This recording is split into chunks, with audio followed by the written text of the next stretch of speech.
Bueno, nuevamente, bienvenidos a todos y a todas.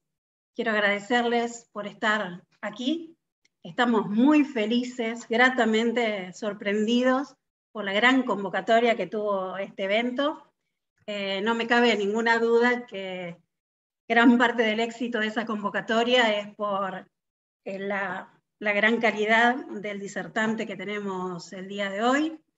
Pero además también por la difusión que nos han ayudado desde la facultad, sus autoridades, el área de comunicación y prensa de la Facultad de Ciencias Exactas, Ingeniería y Agrimensura. Está presente la señora decana Graciela Utges, que también apoyó esta iniciativa. Nuestros mismos compañeros y compañeras docentes que difundían en sus otros lugares de trabajo, la Secretaría de Desarrollo Institucional, que en nombre de Natalia Grecia también usó sus bases de datos para llegar a todas las provincias del país. Estaba leyendo emocionada el chat, que tenemos gente de Salta, Tucumán, Santiago del Estero, Santa Fe, Buenos Aires, y creo que debe haber más provincias, así que estamos muy felices por eso. Además, bueno, también por supuesto por el trabajo de todo el equipo que ya presentaré de este proyecto.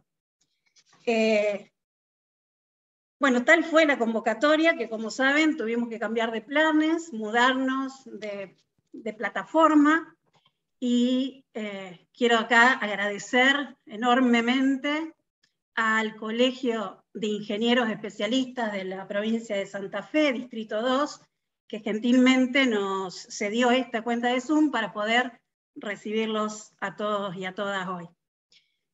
Antes de comenzar la charla, y ya que esta es la primera actividad que este grupo y este proyecto tiene oficialmente, quiero contarles un poco de qué se trata el proyecto y en qué marco se da esta charla. Esta es la primera de un ciclo de charlas que, junto con otras actividades que ya iremos difundiendo, por supuesto, a través de nuestras redes y como hicimos con esta, son parte de un proyecto llamado Matematizame, Innovación y Creatividad en la Comunicación de la Matemática. Fue seleccionado en la convocatoria Comunicación de la Ciencia 2019 de la Agencia Santafesina de Ciencia, Tecnología e Innovación de la provincia de Santa Fe. El equipo que lleva adelante este proyecto está conformado por docentes de los 2 departamentos de matemática de la Facultad de Ciencias Exactas, Ingeniería y Agrimensura, y un equipo de comunicadoras, que, si me permiten, quiero nombrarlos a todos rápidamente, de nuevo, por ser esta nuestra actividad inaugural y presentarnos como equipo de este proyecto. Somos Graciela Nassini, que es la directora del proyecto, Mariela Cirelli, Mariana Cisneros, Natalia Coyuti, Demian Goss, Ariel Lombardi, Carla Raschia, Natalia Grecia, Pablo Torres, y quien les habla, Mariel Ugarte. Este proyecto tiene como objetivo desmitificar la imagen de la matemática como una ciencia alejada de nuestra cotidianeidad. Nos gustaría trascender el ámbito académico en la comunicación de la importancia, el poder y la belleza de la matemática. Sabemos que no es una tarea fácil, que es una tarea a largo plazo y que nos excede un poco, pero este proyecto busca dar un primer paso en esa dirección y aportar un granito de arena en ese objetivo. Tenemos previstas, además de este ciclo de charlas, del cual esta es la primera y que se completaría con 1 o 2 charlas más en este 2021, tenemos previsto para lo que queda del 2021 algunas actividades virtuales y un taller. Además, para el 2022 esperamos poder concretar actividades un poco más ambiciosas que fueron proyectadas de una forma antes de la pandemia, pero que por supuesto, atravesados por esta realidad, hemos tenido que rediseñar, que repensar, y vamos a tratar de lanzarlas en el 2022. Estén atentos a las redes, síganos por las redes, que si alguien me ayuda del equipo, podríamos poner los links en el chat por si no los conocen aún y no llegaron a esta charla por esa vía. Y también los invitamos a través de nuestras redes o del mail que han recibido para esta charla a aportar ideas, a ofrecer su colaboración o en lo que quieran para este proyecto. Pero bueno, vamos a lo que nos trajo acá y nos convoca. Quiero presentarles a nuestro disertante. Estamos muy contentos de que Alejandro Cózar sea el primer disertante de este ciclo de charlas, no solo por lo interesante que será su propuesta, sino porque lo consideramos local, lo consideramos nuestro. Alejandro se recibió de licenciado en matemática en nuestra facultad, y déjenme leer el currículum. Después nos dejó, se fue para Brasil. Se doctoró en el Instituto Nacional de Matemática Pura y Aplicada de Río de Janeiro. Actualmente es profesor asociado de la Universidad Federal Fluminense e investigador 1C del Conselho Nacional de Desenvolvimento Científico y Tecnológico de Brasil. Alejandro, te damos la bienvenida, te agradecemos tu disposición para poder concretar esta primera charla, el entusiasmo con que aceptaste hacerla, y habla si apareces, que no te veo, cuando quieras, y si ninguno de mis compañeros tiene algo más para agregar, damos comienzo, para así no nos atrasamos más, a lo que nos convoca, que es tu charla, Ale. Bueno, muchísimas gracias por la invitación. Sí, una pena que haya tenido que concretarse de esa forma la charla. Lo habíamos estado hablando el año pasado, antes de que surja la pandemia. Bueno, una pena que sea así, pero bueno, dentro de todo, por otro lado, también tiene cosas buenas, que es que bueno, la cantidad de público y de gente, y bueno, como decía antes, que se puede llegar a un montón de lugares que con lo presencial no se hubiera podido. Así que bueno, buenísimo, y muchísimas gracias por la presentación y por la invitación y por poder arrancar con esto de este proyecto de divulgación, que es un tema que me interesa muchísimo. Entonces, si les parece, comparto con ustedes mi presentación. ¿Alguien, no sé, de los organizadores quiere agregar algo más antes o vamos directamente? Vamos, creo, que ya esperaron demasiado. Bueno, perfecto. Entonces, este es el tema del que quiero hablarles hoy, matemática inaplicable. Entonces, ¿cuántas matemáticas conocemos? ¿Qué es lo que...? A ver, déjenme ver para cambiar acá. Ahí pasó. ¿Cuántas matemáticas conocemos o tenemos en la cabeza? Por lo general nos han dicho siempre, y nosotros solemos repetir, de que hay dos matemáticas, la matemática pura y la matemática aplicada. La matemática aplicada es la que se preocupa por los problemas de la vida real y que los intenta resolver utilizando herramientas y conceptos matemáticos. Y por lo tanto, digamos que permanentemente está mirando hacia afuera de la matemática para buscar su inspiración. Y por otro lado tenemos la matemática pura. La matemática pura, su motor principal es el desarrollo del conocimiento per se, por sí mismo, así que digamos que tiene una inspiración mucho más intrínseca, no se preocupa con que esas cosas, esas teorías sirvan y se apliquen a problemas de la vida real, y lo que lo lleva a que la mayor parte del tiempo termina teniendo motivaciones más bien estéticas, ¿no? Me imagino que la mayoría de ustedes ya tenga alguna relación con la matemática. Habrá algunos que sean docentes, habrá alumnos y alumnas de matemática, habrá investigadores acá en el público o simples aficionados. Y me imagino que la mayoría ya habrá escuchado esto que acabo de decir varias veces, y yo el otro día sacaba la cuenta que a lo largo de mi carrera ya lo debo haber repetido más de 800 veces, esto que les acabo de decir. ¿Y por qué lo repito tanto? Porque cada vez que le cuento a alguien que soy matemático y enseguida la pregunta que surge es ¿y de qué trabajás y qué es lo que haces y qué es lo que se hace en matemática?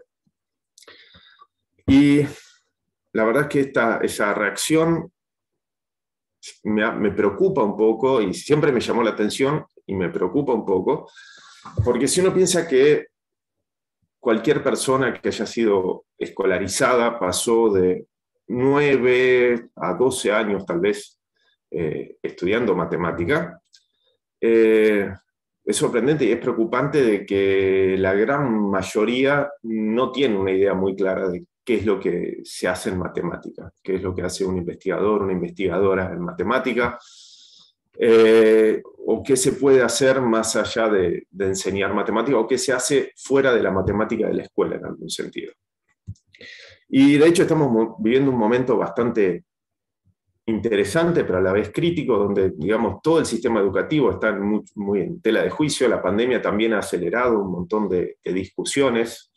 Estoy seguro que acá en Argentina también, yo estoy siguiendo mucho más de esas discusiones en Brasil, pero la sociedad permanentemente está cuestionando qué se enseña, cómo se enseña, y en toda esa discusión la matemática está vamos a decir la verdad, casi en el ojo de la tormenta, porque eso se cuestiona permanentemente. Y siempre que tengo la oportunidad me gusta recordar, digamos, de que nuestra sociedad, en su mayoría, le atribuye a la matemática 3 características únicas que no se lo asocia a ninguna otra forma de conocimiento. Para la gran mayoría de nuestra sociedad, la matemática es difícil, inútil y obligatoria. ¿Tá? Es triste reconocerlo, sobre todo si tenemos esta relación con la matemática, pero es así, una gran mayoría de la sociedad piensa que la matemática es difícil, inútil y obligatoria, y los desafío a que piensen en otra actividad humana que reúna estas características. Entonces, como punto de partida, digamos, de esta charla, yo lo que quiero empezar a desmenuzar estos adjetivos. ¿Por qué se los chantan ahí a la matemática? ¿Por qué dicen que la matemática es difícil, inútil y obligatoria? Arranquemos con obligatoria, que digamos es lo más indiscutible. La matemática es obligatoria, está en todas las currículas de enseñanza. Es así, no hay mucho para discutir. O bueno, no, tal vez sí, hay muchísimo para discutir, pero es una discusión que va mucho más allá de la matemática, que envuelve a todo el sistema educativo. Entonces, digamos, es algo que nos alejaría demasiado de la matemática. Así que vamos un poco a olvidarnos de la parte obligatoria, porque es obligatoria por cómo está diseñado el sistema educativo nuestro.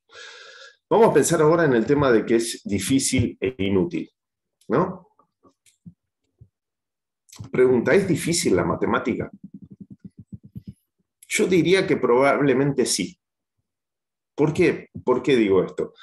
Si uno piensa en las teorías evolutivas, ¿no? Y uno piensa cuándo la matemática apareció dentro de la humanidad, uno puede decir que apareció hace 3.000 años, 5.000 años, vamos a exagerar mucho, 7.000 años atrás. 7.000 años es nada para la historia de la humanidad. Y si pensamos en las teorías evolutivas, en Darwin y todo eso, esos 7.000 años no modificaron nada de la especie humana.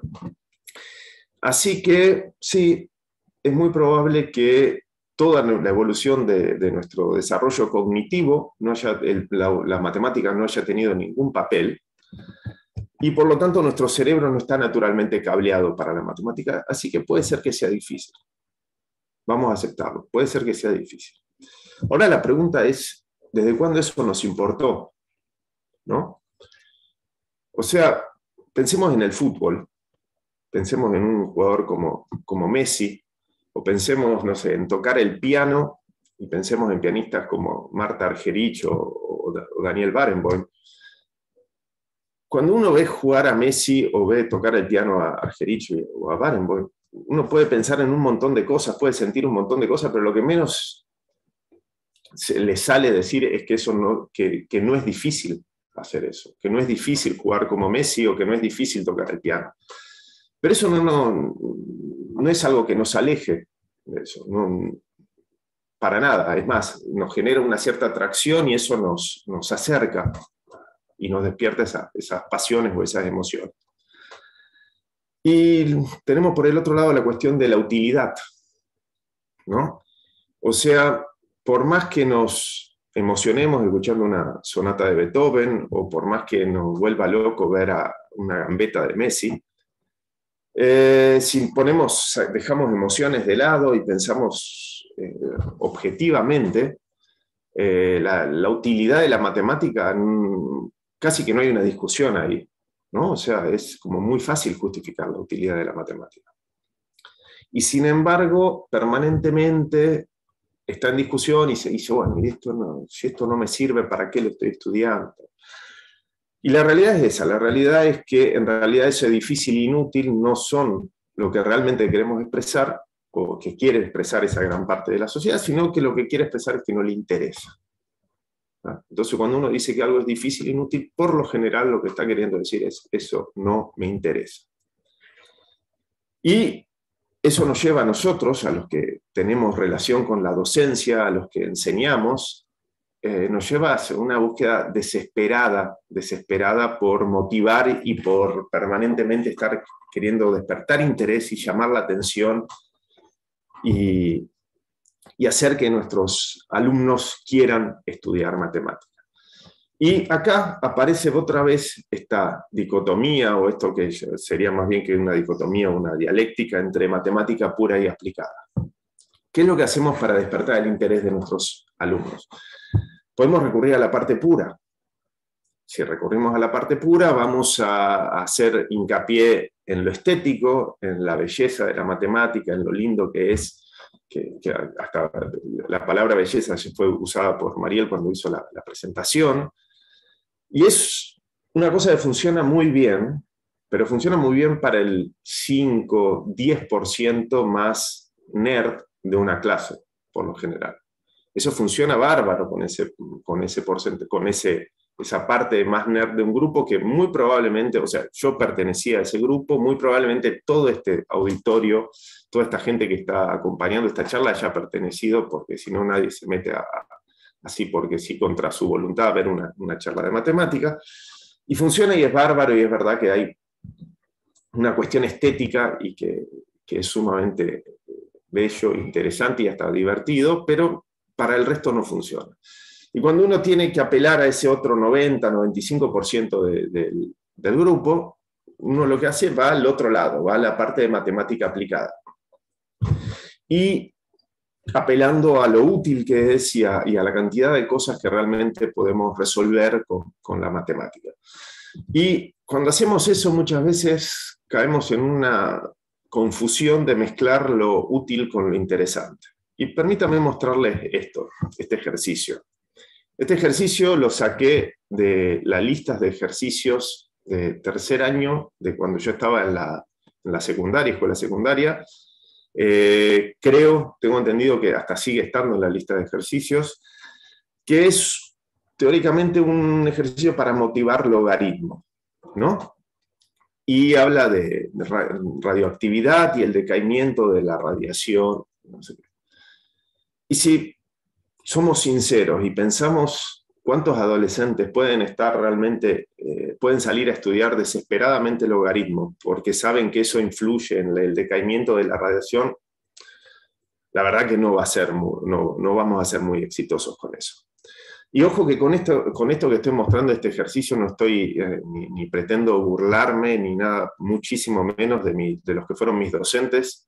Yo tuve la inmensa fortuna de haber estudiado en la que probablemente sea la mejor escuela secundaria del país, al menos para estudiar ciencias exactas y naturales, que es el Politécnico que depende de la Universidad Nacional de Rosario. Una escuela excepcional con docentes de altísimo nivel y alumnos, y esto es lo más interesante, alumnos que tienen una cierta inclinación por la matemática. Entonces, si tenemos profesores totalmente capacitados, de altísimo nivel, y alumnos que tienen muchas ganas de estudiar matemática, y sin embargo tenemos que apelar a cosas como esta, ¿no? Para generar un cierto interés para estudiar algo, hay algo que no está funcionando muy bien. Entonces, ¿qué hacemos? Si siempre nos dijeron que había dos matemáticas, una matemática pura y una aplicada, y a veces hacemos agua cuando queremos motivar. ¿Qué se puede hacer? ¿Qué alternativa podríamos tener? Entonces, acá es lo que quiero empezar a contarles un poco de esta tercera alternativa, que sería la matemática inaplicable. ¿Qué es la matemática inaplicable? ¿Qué es un ejemplo de matemática inaplicable? Bueno, vamos a ver el ejemplo más clásico de matemática inaplicable, el más famoso, el más conocido. Imagínense que tengo una pelota como esta, lo que están viendo en la cámara, la que está ahí en la pantalla.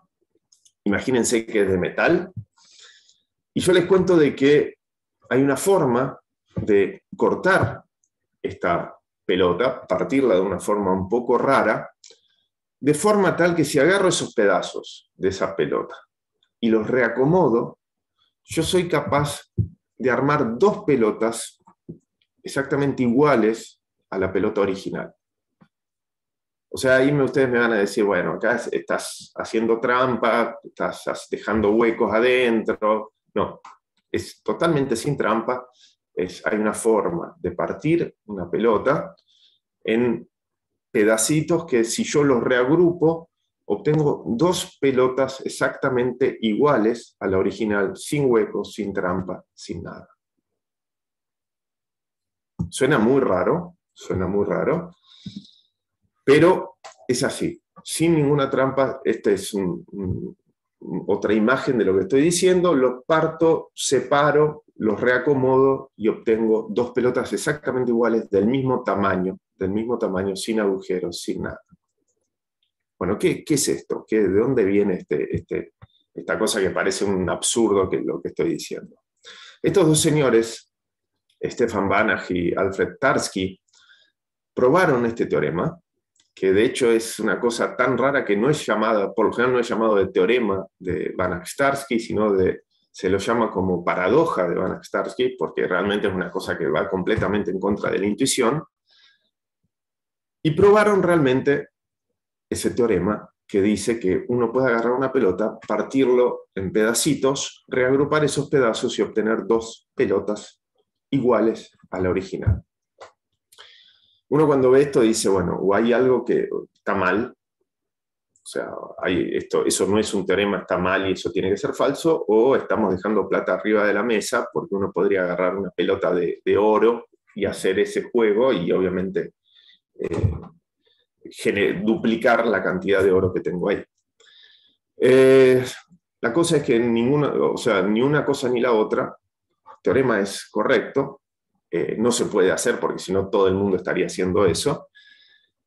Y el teorema es completamente correcto y no es realmente muy complicado de probarlo. No es una cosa fácil, pero por ejemplo es un tema que tranquilamente se podría abordar en una tesina de licenciatura o una monografía como la de la UMA. No es una cosa terriblemente complicada, no es fácil, pero se puede hacer, se puede probar. Y así que si es matemáticamente correcto y no se puede implementar en la vida real, es el ejemplo clásico, famoso, de un resultado de matemática inaplicable, que no tiene nada que ver, supuestamente, con la realidad. Bárbaro.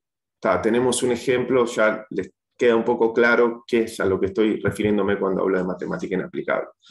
Pero vamos a cambiar completamente de tema para ver el segundo ejemplo. Vamos a una cosa nada que ver, totalmente diferente.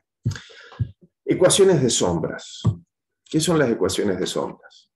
Déjenme, si salgo de acá, ¿me ven acá? O sea, lo que voy a hacer es lo siguiente, imagínense que esto es una superficie blanca, plana. Tengo un objeto, como este acá, y desde acá, desde este lado, lo ilumino con una lámpara.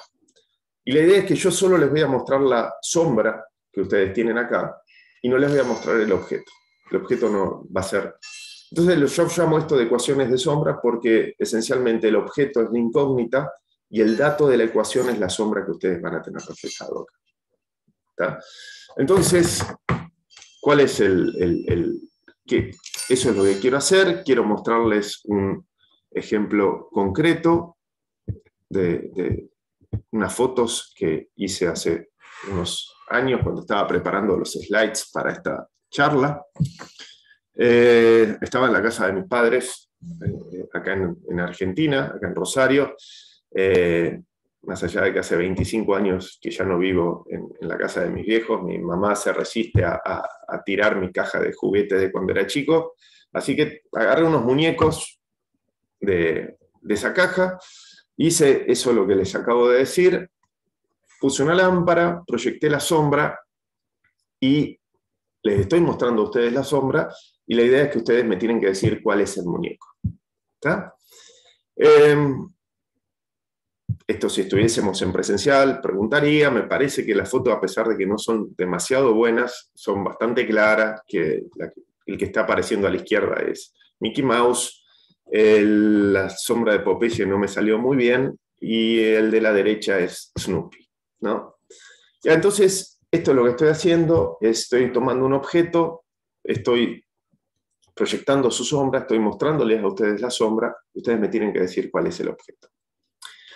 Entonces, la pregunta, ¿no?, que quiero proponerles como problema acá central es, bueno, ¿yo puedo determinar cuál es mi objeto si solo conozco una sombra? ¿No? Si tengo un objeto que es completamente opaco y yo les estoy mostrando a ustedes la sombra, ¿ustedes son capaces de decirme, de describirme exactamente cuál es el objeto? Y la respuesta es no. La respuesta es no. Y también en realidad es mentira lo que les conté. Esas fotos no las tomé yo, ¿tá?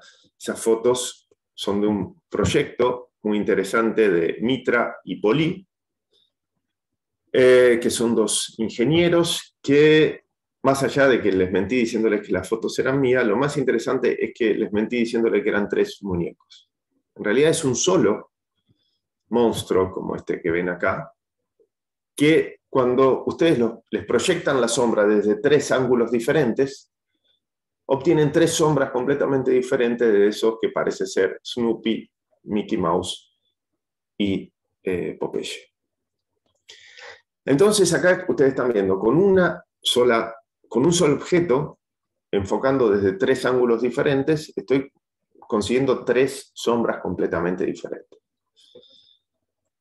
Entonces la pregunta que surge es, bueno, acá son 3 imágenes, vivimos en un mundo tridimensional, entonces uno empieza a sospechar de que tal vez con 3 sombras, desde 3 ángulos diferentes, uno sería capaz de reconstruir el objeto, ¿no?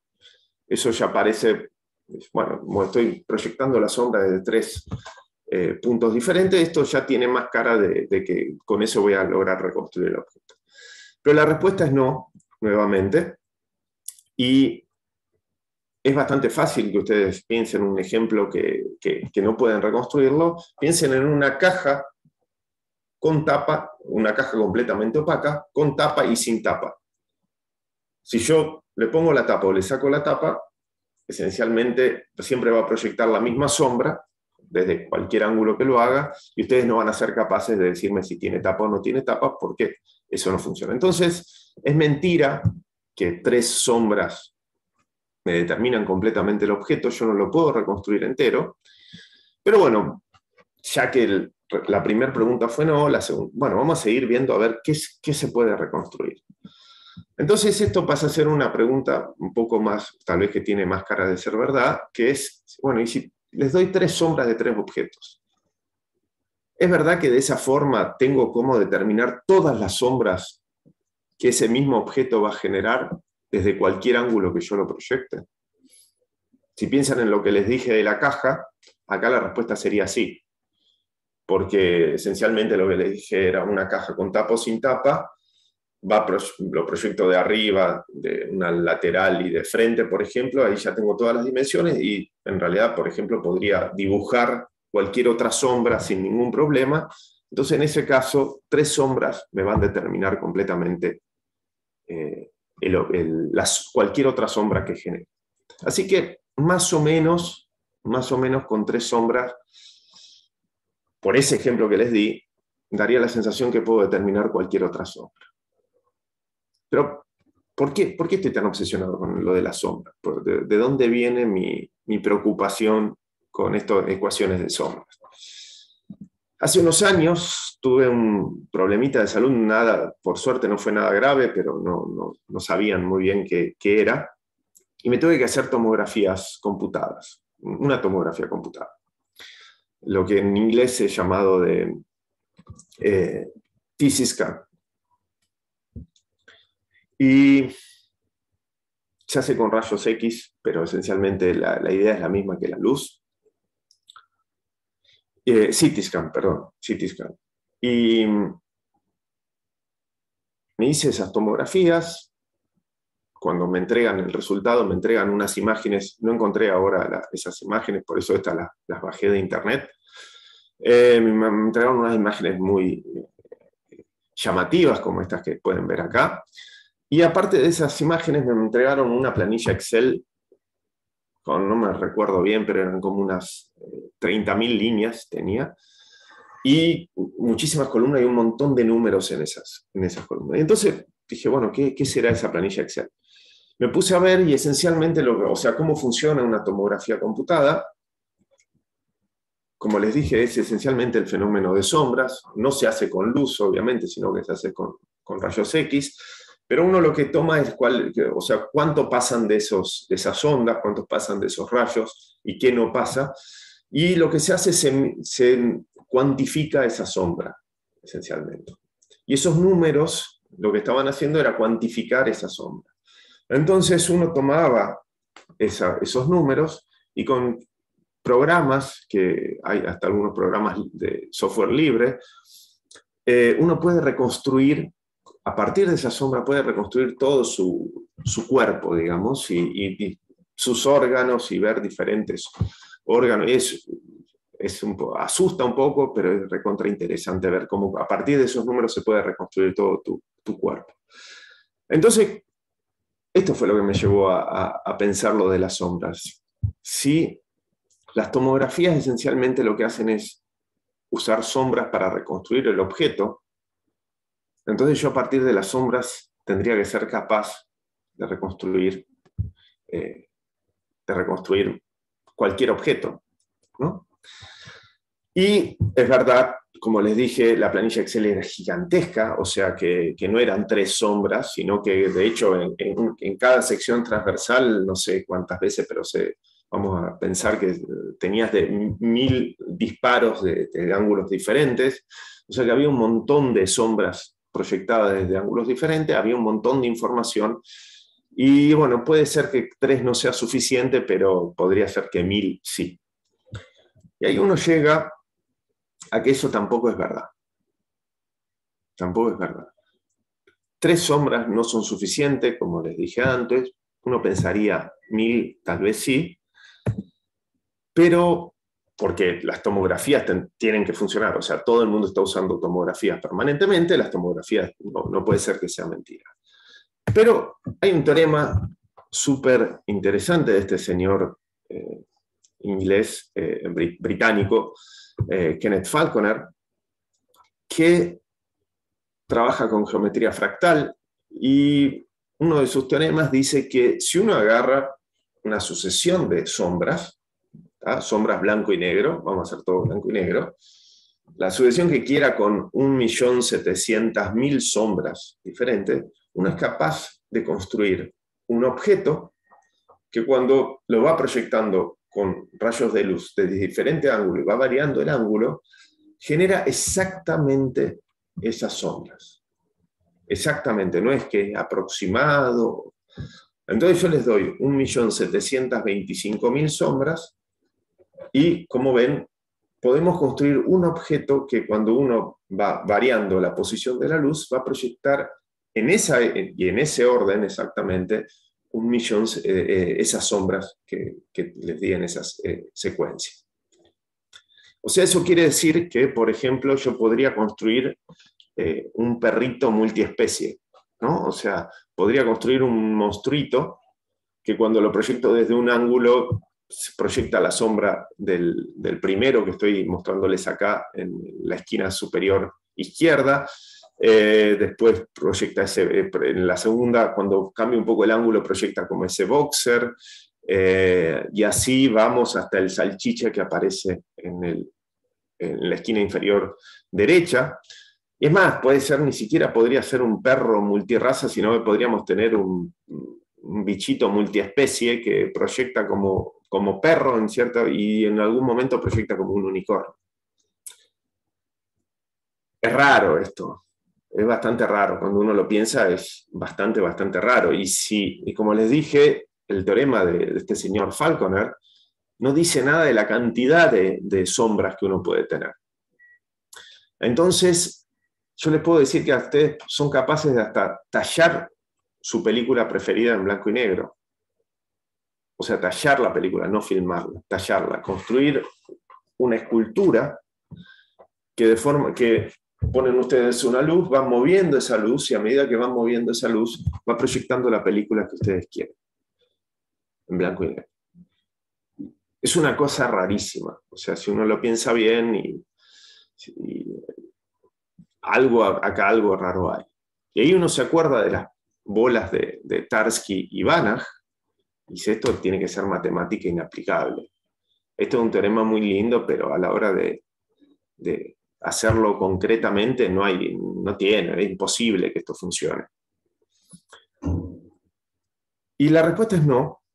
Obviamente, si uno piensa en hacer 1.700.000 sombras diferentes, se imaginan que la precisión que va a tener que tener ese objeto tal vez no lo podamos construir con material, eso es verdad.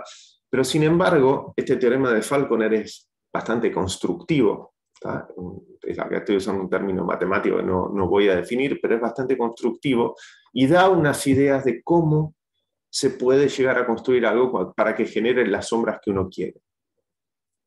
Y esto se ha usado en una cosa que es bastante una curiosidad, pero que es bastante sorprendente. Me acuerdo de la primera vez que lo vi, me impactó, que es un reloj solar digital. ¿Qué sería un reloj? O sea, todo el mundo sabe lo que es un reloj solar. Hay un montón en la antigüedad, que son objetos que se ponen en una cierta posición, a medida que el sol va cambiando de posición, va cambiando su sombra, y ahí va marcando la hora que sea. Hay millones de relojes solares en diferentes culturas, de todos los continentes, eso se ha hecho muchísimo. ¿Pero qué sería un reloj solar digital? Para los que vivimos en la década del 80, estas cosas se habían fabricado, era una cosa que eran relojes con una pantalla solar, no duraron mucho, la mayoría no debe ni siquiera recordarlo, pero un reloj solar digital es un reloj en realidad inspirado en este teorema de Falconer, que yo tengo uno, no acá, no lo tengo, lo dejé en mi casa en Brasil, pero les conseguí un video de exactamente ese reloj que les estoy diciendo acá, que es lo que voy a poner ahora, y es este relojito acá.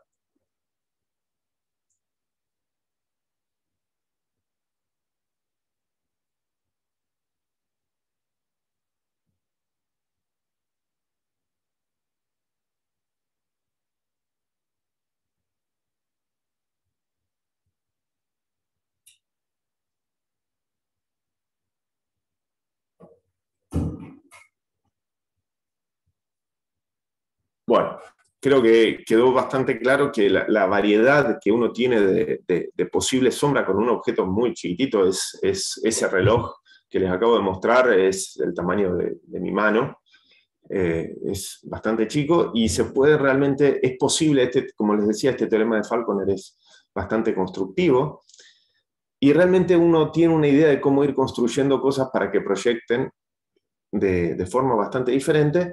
Y entonces lo que parecía ser una cosa completamente inaplicable, tiene esta aplicación. Ahí uno puede empezar a cuestionarse, che, ¿y esto es útil? No sé, o sea, ¿realmente lo usaríamos para algo este reloj? No sé, probablemente no. Me pasa de una curiosidad, pero lo que es interesante es que ese juego que podemos llegar a tener entre lo inaplicable y lo que parecía inaplicable y termina siendo aplicado, puede llegar a ser más interesante que estar haciendo tanto hincapié entre lo que es bello o lo que sí se sabe que es aplicado, y ese es el juego un poco de lo que, a lo que estamos apuntando. Bueno, esto ya sería esto, me iría un poco de lo que estamos haciendo, pero es cambiar un poco el enfoque de cómo se quiere enseñar la matemática. Pero eso, bueno, obviamente sería para otra cosa. Vamos a parar por acá. Estoy dispuesto a escuchar y a responder todas las preguntas que quieran. Así que muchísimas gracias por la atención y me quedo acá todo el tiempo que sea necesario. Gracias.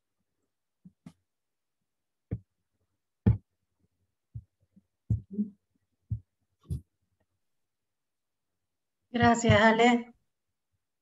Muy interesante. Nos vamos a manejar a través del chat para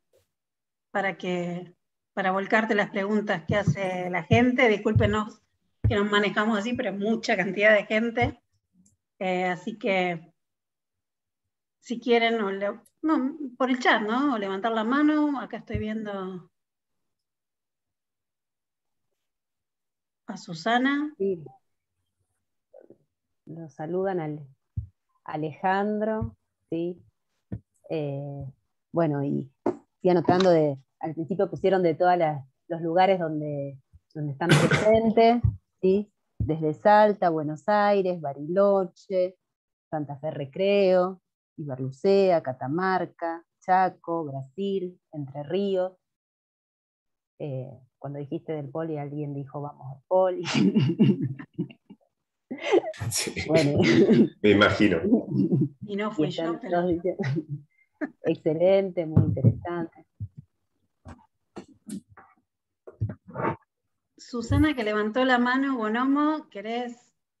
Ahí está. Susana Bonomo, ¿la conocés de las Olimpiadas de Matemáticas, Ale? Sí, por supuesto. Me acuerdo de ella. ¿Qué tal, Susana? Ah, la mamá de Flavia, claro. Sí. Pregunta Sabrina Roscani, una pregunta para el Ale, ¿y si implementaste alguna de estas curiosidades en tus clases? Sí, o sea, implementar en las clases. Ahora más que nada estamos trabajando en una reformulación o sea, más que implementarlo en la reformulación de qué se enseña y cómo se enseña. ¿Ah? Entonces, más que... Sí, dar como una parte un poco más cultural y sacarle la parte instrumental, digamos. Entonces, sí, estas cuestiones de curiosidades y de cosas, por ejemplo, lo de tomografía, lo hemos implementado y ha sido muy variado. Ha habido grupos que se han entusiasmado muchísimo con este tipo de juegos y otros grupos que no. O sea, realmente es muy, ¿cómo diría? Depende muchísimo de los grupos, pero sí, esta parte de tomografía sí la hemos implementado. También pregunta Hugo, ¿de qué año es el teorema de Falconer? ¿De qué año es el teorema de Falconer? Es de la década del 80. No recuerdo exactamente, pero es 80 y pico. Alguien, José Luis también decía que la matemática borrosa puede ser otro ejemplo de matemática inaplicable. Yo lo que sé de matemática borrosa no es que quiera hacer.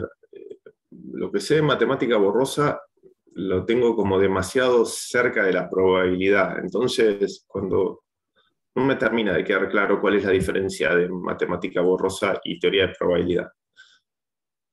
Tal vez estoy diciendo una barbaridad, pero no logré ver hasta ahora esa diferencia. Y teoría de probabilidades, bueno, más allá de que un tema que me interesa muchísimo, es indudable todas las aplicaciones que tiene la teoría de probabilidad, ¿no?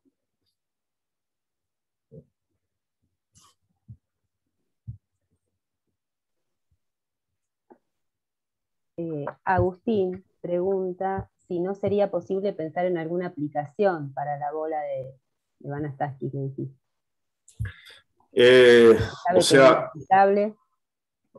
realmente toda la demostración del teorema de Banach-Tarski tiene un montón de ideas que sí son, que tienen, o sea, por ejemplo, para demostrar el teorema de Banach-Tarski uno usa un montón de cosas de teoría de grupos y los grafos de Kelly de los grupos, y unas cosas que se llaman grupos promediables, y toda esa teoría, para probar el teorema de Banach-Tarski, sí tiene muchísimas aplicaciones, y sí se usa un montón. Es como esas cosas que, sí, yo no sé si tal vez el día de mañana aparezca alguna aplicación de todo eso, pero toda la tecnología, vamos a decir, que necesitas para probar Banach-Tarski, sí se usa muchísimo.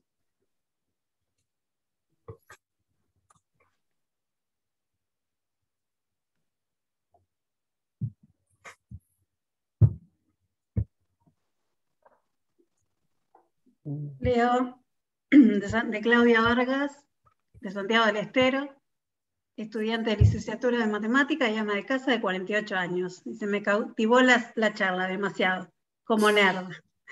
Como nerd. No, le puedo decir que me motivó a investigar estos teoremas y mucho más. Muchas gracias, esperaré con ansias la segunda charla. Bueno, gracias. Me alegro que haya generado eso.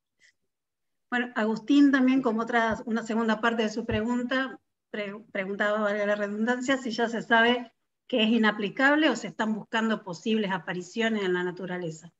Hablaba de la bola de Banach. No sé, yo creo que... O sea, esto que les estaba diciendo antes de que los matemáticos como que les gusta dividirse o nos gusta dividirnos en puros y aplicados, me parece como que los puros les gusta decir que no miran ninguna de las aplicaciones, y los aplicados les gusta decir que resolvieron tal o cual problema. Pero nadie, creo yo, que la gran mayoría, que resolvieron tal o cual problema de la vida real. Pero yo no conozco a nadie que esté pensando en decir, bueno, este teorema es lindo, vamos a ver si lo logramos aplicar para algo. Que sea haya más fluctuación entre las dos áreas, digamos, sería lo interesante para vos. Retroalimentación. Sí, o sea, sí, menos división, o sea, ya estamos hablando de una cuestión más política.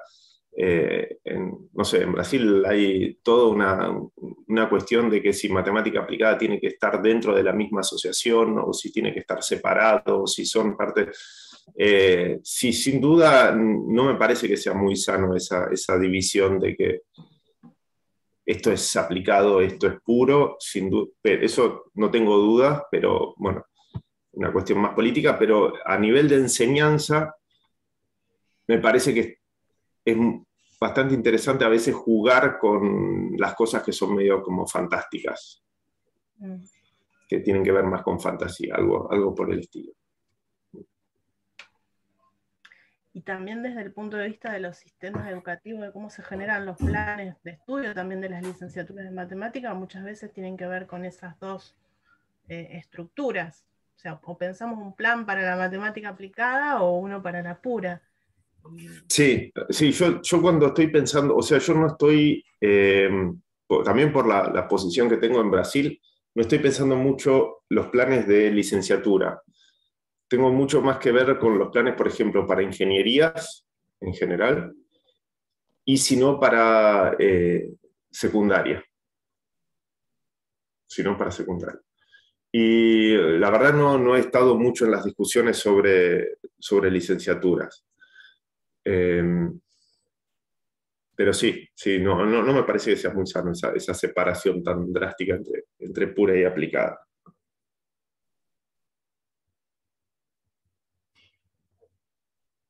Graciela hizo una pregunta.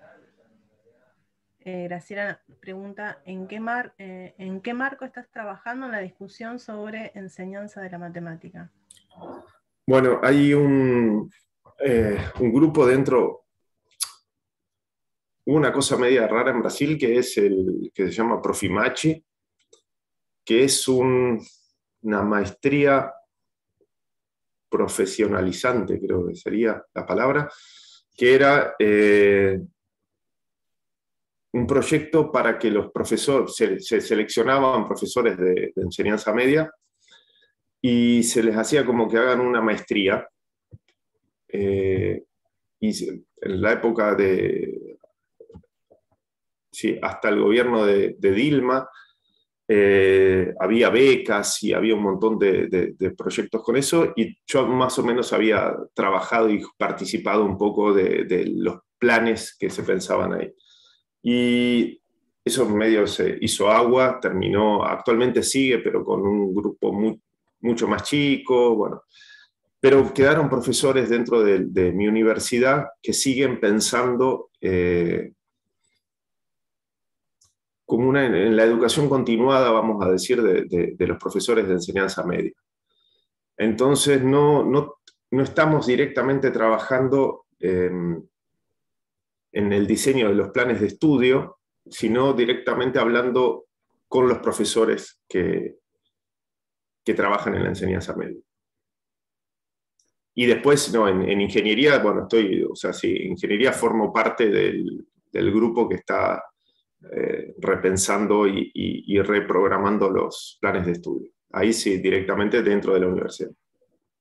Viviana pregunta, ¿cómo ves la enseñanza de la matemática en la Argentina comparándola con Brasil?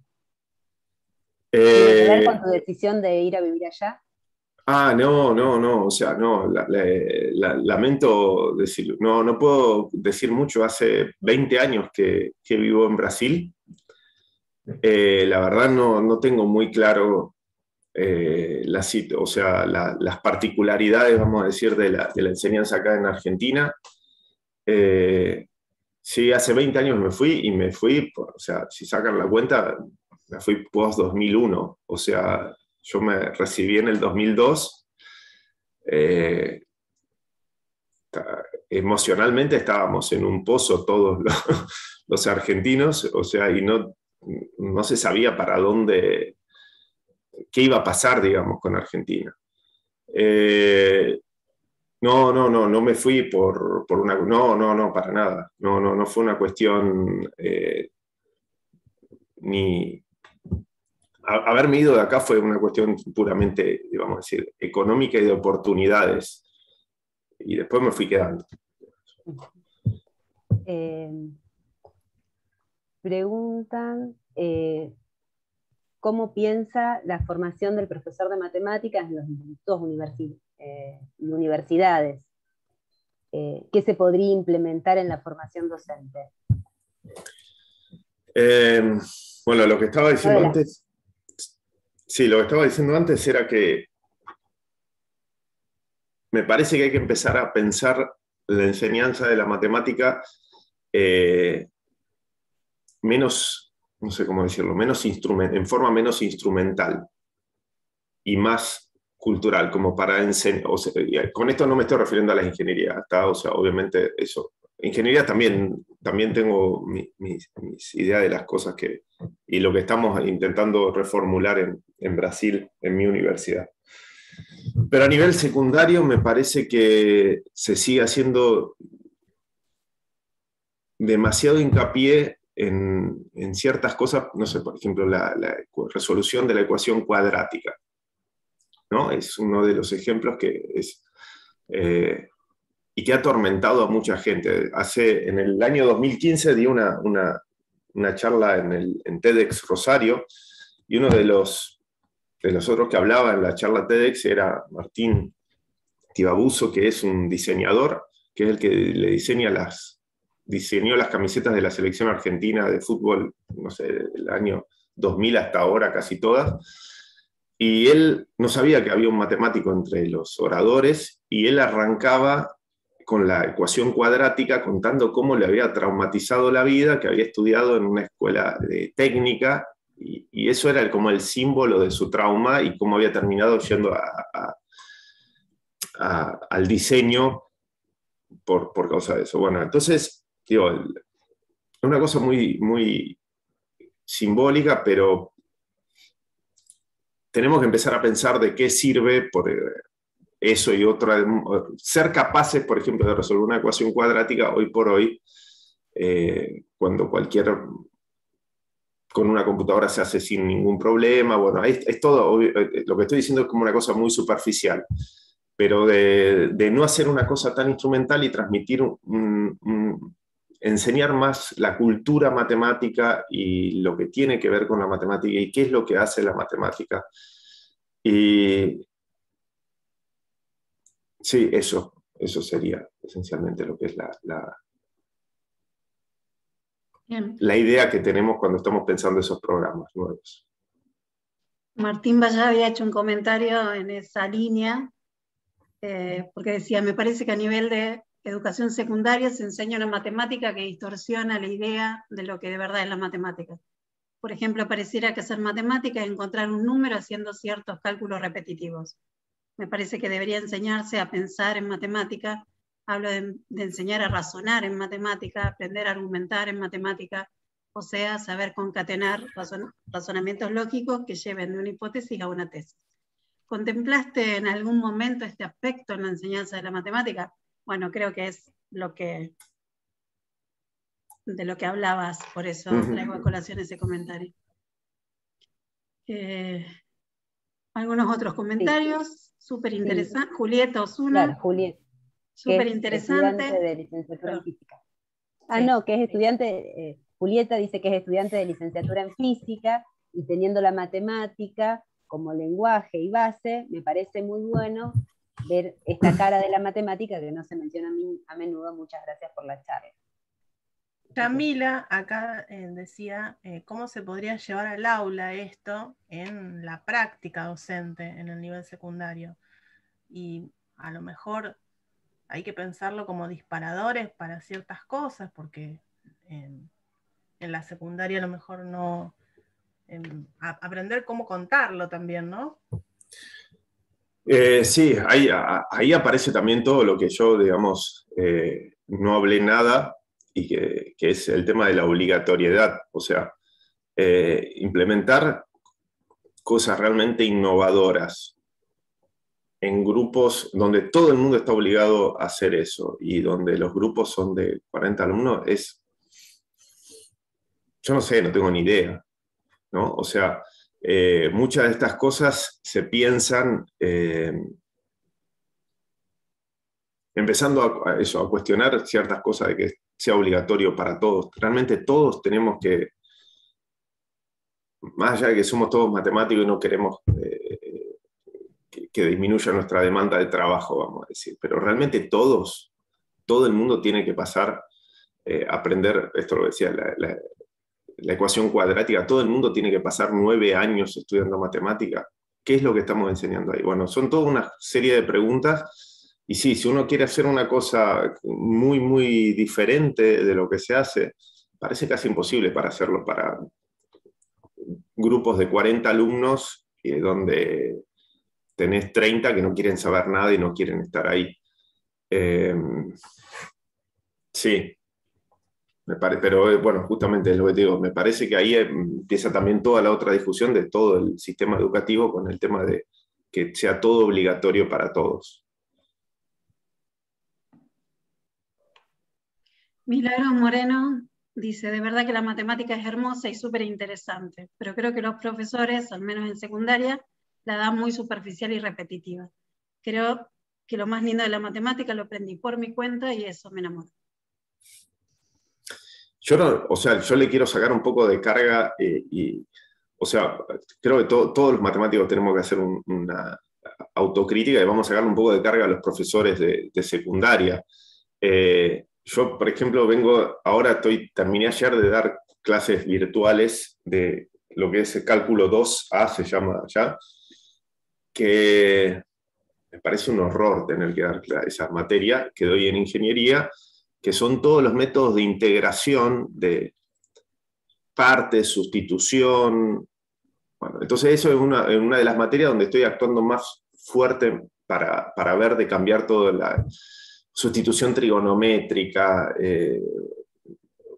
fracciones parciales. Se sigue dando todo eso. ¿Qué pasa? Estamos enseñando por eso digo, quiero sacarle un poco de peso a la secundaria. En la universidad, yo estoy haciendo barbaridades, o sea, ayer terminé de hacer una barbaridad con eso.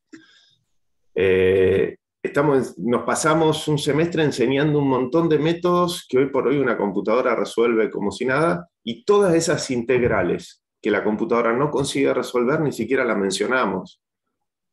Y no hacemos hincapié en que las integrales se pueden resolver a través de métodos simbólicos o métodos numéricos, y que, bueno, que eso en el fondo terminaría siendo muchísimo más interesante que aprender toda una manipulación de sustitución trigonométrica y fracciones parciales que tal vez está bueno hasta saber que eso existe, pero no estar tomando exámenes con eso.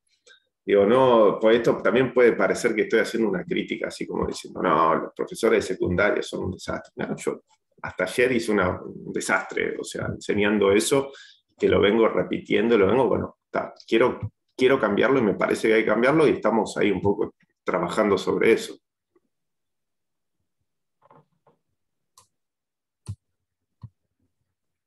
Sí. Por ejemplo, Gisela dice, también se puede repensar la matemática desde el arte. Soy estudiante de matemática, además soy música, y se puede dar clase con un enfoque geométrico para representar y analizar conjuntos desde, ejemplo, estructuras musicales, desde la pintura.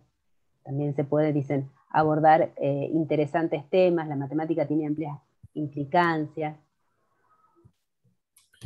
Sí, a mí me gusta, digamos, cuando lo pienso más cercano al arte, siempre a nivel de analogías y comparaciones, lo pienso a la matemática más cercana a la literatura, porque ¿quién fue? Galileo Galilei, que dijo que las leyes del universo estaban escritas en lenguaje matemático.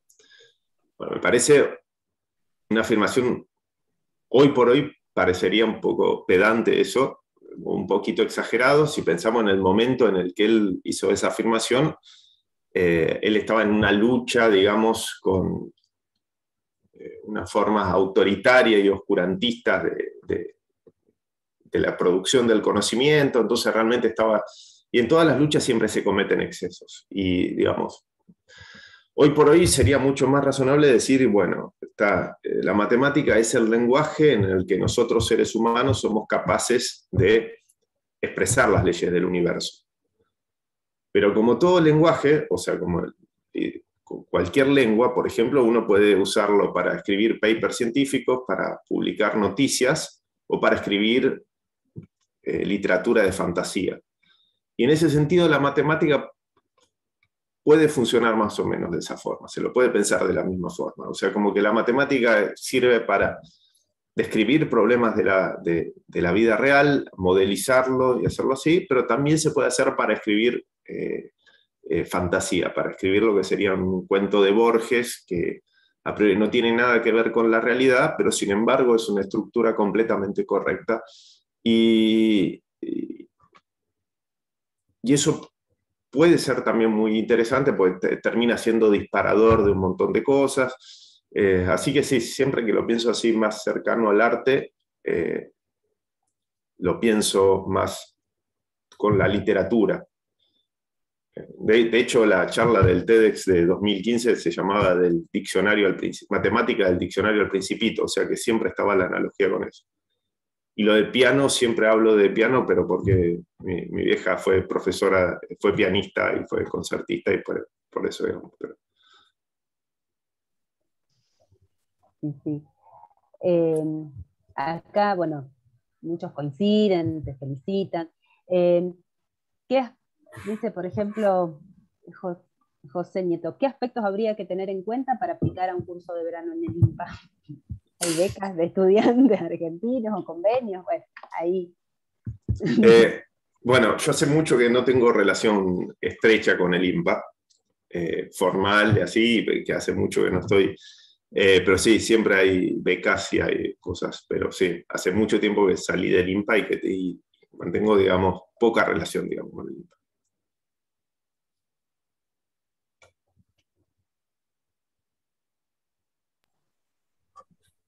Bueno, por ejemplo, dicen, desde geometría, en el profesorado en matemática, intentamos relacionarlo con cuestiones reales, como los testados, agrogramas, mandalas, etc. Soy Raquel de Villa María, Córdoba. Sí, geometría, por ejemplo, eso, uno lo piensa y es como mucho más concreto y es posible. Pero el tema es que muchas veces esos disparadores, eso es lo que digo, que esos, está bueno hacer las cosas concretas, pero muchas veces esos disparadores solo sirven para, otra vez, para un grupo muy chico, y realmente hacer cosas diferentes en grupos muy, muy grandes no. Sergio de Difícil. Malabrigo, claro, Sergio de Malabrigo dice, ¿cómo considerás la posibilidad de enseñar matemáticas sin pizarra? No se me ocurre. Es más, o sea, fue un trauma que tuvimos que hacer, superar con la virtualidad de la pandemia. O sea, es más, los matemáticos, matemáticas, estamos muy orgullosas de la dependencia que tenemos con las pizarras. O sea, sin ir más lejos, hace 6, 7 años nos mudamos, en Brasil nos mudamos de edificio. Nos hicieron dos edificios espectaculares, con un salón, un auditorio espectacular, pero el auditorio era el mismo de todas las otras áreas, de geología, de química, ¿sí? Y no tenía pizarrón. Cuando entramos casi nos morimos, nos agarra un síncope porque no teníamos pizarrón.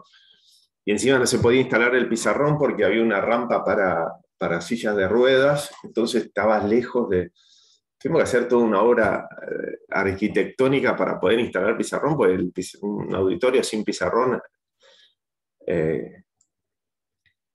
¿A qué es lo que voy con esto? Muchas veces el pizarrón está asociado a lo viejo, y lo viejo a lo que no se sabe actualizar y no se sabe repensar. No, yo no soy, o sea, en ese sentido soy hasta tradicionalista, digamos, o sea, hay cosas viejas que están muy buenas y vamos a mantenerlas, y simplemente vamos a cuestionar lo que uno piensa que no anda, digamos.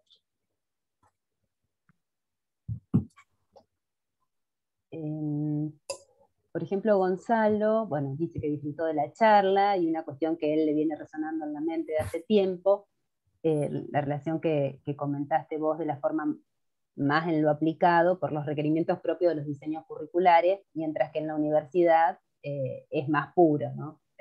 Pensamos en la matemática. Entonces, ¿pensás que debería haber alguna articulación entre los diseños de ambos niveles?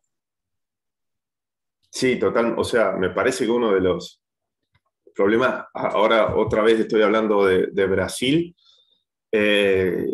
acá no conozco tanto la situación, como les dije, hace 20 años ya que me fui de Argentina. En Brasil me parece que uno de los grandes problemas que teníamos era que había hasta hace, no sé, 10 años atrás, había una separación total entre la gente que trabajaba en escuela media, en enseñanza media, y los que trabajaban en la universidad, y de los que trabajaban en la universidad entre los que eran investigadores y profesionales de la matemática, y los que enseñaban. Estaban como los mundos completamente separados. Esto no sé si lo tendría que decir porque están grabando, pero ese quiebre que se generó y que hizo que las cosas se empiecen a fusionar un poco, surgió a través de una iniciativa del INPA, ¿no? Que Profimachi que estaba diciendo que fue. Y el gran problema era que, esto lo que no sé si se puede decir, el INPA, la gran mayoría nunca había salido de esa burbuja que era el INPA. Entonces, justamente, que alguien que se había pasado toda su vida en un universo de investigadores muy chico, muy ideal, muy todo perfectito, una burbuja de cristal, después genere políticas educativas para la masa, la cosa no arrancó muy bien. Pero bueno, después las cosas se fueron como equilibrando. Empezó a haber, yo creo que muchos de esta gente que nunca había, sin ir más lejos, cuando salí del INBA yo nunca había puesto un pie en una escuela media brasilera, creo que ni pública ni privada, y son dos universos completamente diferentes, lo público y lo privado en Brasil. Y creo que todos fuimos un poco aprendiendo de eso, pero sí, todavía falta mucho diálogo, digamos, falta mucho diálogo. Pero 10 años atrás era muchísimo peor, o sea, no había ningún tipo de conexión entre esos mundos. Bueno, hay muchísimas reflexiones sobre, parece que dijiste o que pusiste en palabras lo que muchos piensan, lo que se vienen preguntando desde sus prácticas, de cómo enseñar matemática, cómo se debería enseñar matemática en la escuela secundaria y en la universidad, ¿no? Entonces, esto de que lo hayas puesto vos en palabras, como que muchos se sienten interpelados por eso. Y, por ejemplo, Natalia dice que trabajando con informática y la programación también observamos que lleva la interpretación de modelos de otra manera. Sí, la informática se está usando mucho.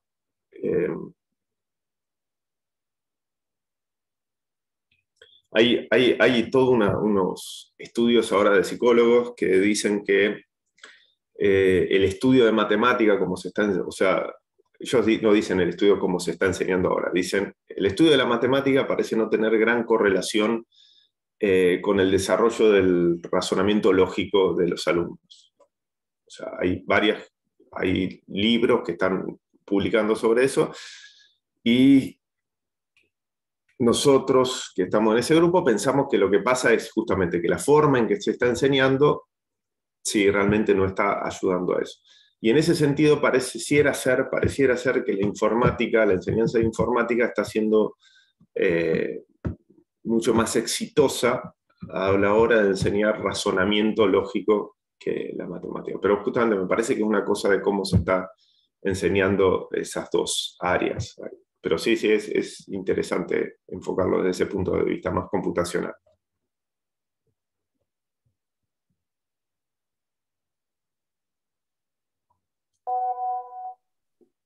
Nos quedan muchas preguntas, pero bueno, ahí le invitamos a Graciela. Sí, de paso aprovecho para una pregunta que no me leyeron. No, porque me acordé, hablando de todas estas cosas, de un artículo de Paenza, donde Paenza hablaba de que uno de los motivos del poco entusiasmo por la matemática y por la manera que se está enseñando y demás, podía llegar a tener que ver con esto de que estamos enseñando, en el secundario se enseña toda matemática del siglo XIX. Y es real, yo me puse a pensar eso y digo, sí, realmente no se enseña nada, y tal vez con esta relación esta última mención de la informática, de cómo podría ayudar, ¿no? El tema de jugar con esas cosas, me parece que puede tener que ver con... La pregunta era si vos pensás que realmente tiene algún... tendría que ser un aspecto a tener en cuenta también, ¿no? ¿Qué matemáticas? Estamos enseñando matemática muy vieja, digamos, ¿no? Está bien que es base necesaria. Sí, me parece que los matemáticos, obviamente la matemática se estructura de esa forma, entonces uno piensa mucho en los prerequisitos. Entonces uno dice, bueno, para realmente poder enseñar algo de matemática del siglo XX, yo tendría que enseñar todo lo anterior que se necesita. Y tal vez no es necesario.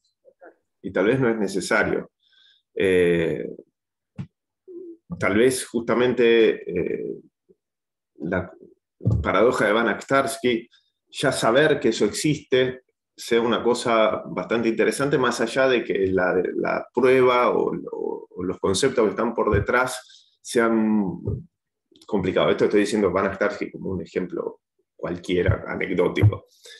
Pero sí, me parece que a veces estamos muy presos de la estructura lógica de la matemática, entonces que para llegar acá hay que hacer todo el camino.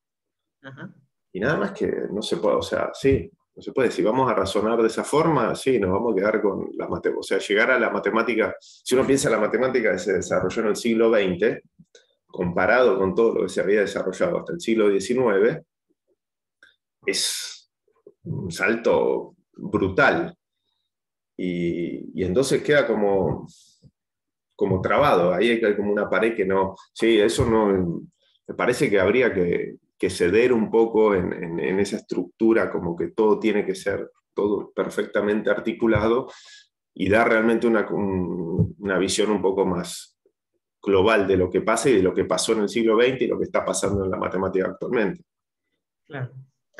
Bueno, quedan muchísimas preguntas y comentarios, pero creo que tendríamos que ir ya liberándolo a Alejandro. Ya nos pasamos un poco de lo que le habíamos prometido que íbamos no hay problema, a demandarle. Pero bueno, la idea nuestra es ir, como las preguntas en el chat nos quedan grabadas, y si podemos te las hacemos llegar, y si podés seguro, de alguna manera ver, después veremos la manera en que podemos compartir con ustedes también las respuestas que pudieran haber quedado por ahí. Así que bueno, vamos a cerrar esta primera actividad. La verdad que creo que no me equivoco, hablando en nombre de todo el equipo del proyecto, que estamos todos muy contentos por cómo salió, sobre todo por la cantidad y diversidad de público que hemos tenido y de tantos lugares diferentes. Y bueno, ojalá esto continúe así y podamos entre todos, digamos, seguir avanzando en esto que yo creo que es una tarea muy difícil, que es tratar de que esa idea social de la matemática que planteó Alejandro al principio, que es la que tiene la mayoría de la gente, podamos empezar a revertirla entre todos, digamos. Y por eso, bueno, es que los volvemos a convocar a que continúen siguiendo en las redes las distintas actividades, y también aceptamos sugerencias, colaboraciones. Sería bueno poder empezar a armar una red grande, digamos, de gente interesada en este tipo de temáticas, ¿no?, asociadas a la matemática. Bueno, nada más, muchísimas gracias, Alejandro, un placer. Gracias a ustedes. Bueno, seguramente en algún momento te molestaremos, te pediremos algo más. Porque abriste un panorama que yo no tenía claro, que estabas digamos, tocando tantos aspectos, digamos, relacionados con la matemática, así que realmente fue una charla muy, muy interesante y que dejó abierta muchísimas cosas, digamos. Yo ya la veo a Cheli que dice, para la enseñanza de la ingeniería lo voy a llevar algún día a dar una charla a la facultad. Estoy segura que está pensando eso la decana nuestra. Así que, bueno, de nuevo, mil gracias, y nosotros seguimos en contacto, y con todos ustedes seguimos en contacto por las redes y en todas las actividades que sigamos promoviendo. Así que, bueno, aquí terminamos. Chau a todos, y ya les comunicaremos dónde está el link de la charla grabada y cómo hacemos con las preguntas que nos quedaron ahí que no pudieron ser contestadas. Si quieren, ¿podemos habilitar micrófono y hacer un aplauso que se escuche? Creo que no. ¿No? ¿Podés habilitar a todos? Aplaudimos algo. Bueno, aplaudimos las que tenemos sonido. Esperen. A ver, ahí creo que ustedes mismos se pueden todos desilenciar. Bueno, desilénciense los que si pueden todos. Muchas gracias. Muchísimas gracias. Muchísimas gracias. Claro, gracias. Gracias. Excelente. Gracias. Excelente, muchas gracias. Gracias. Muchas gracias. Gracias. Muchas gracias.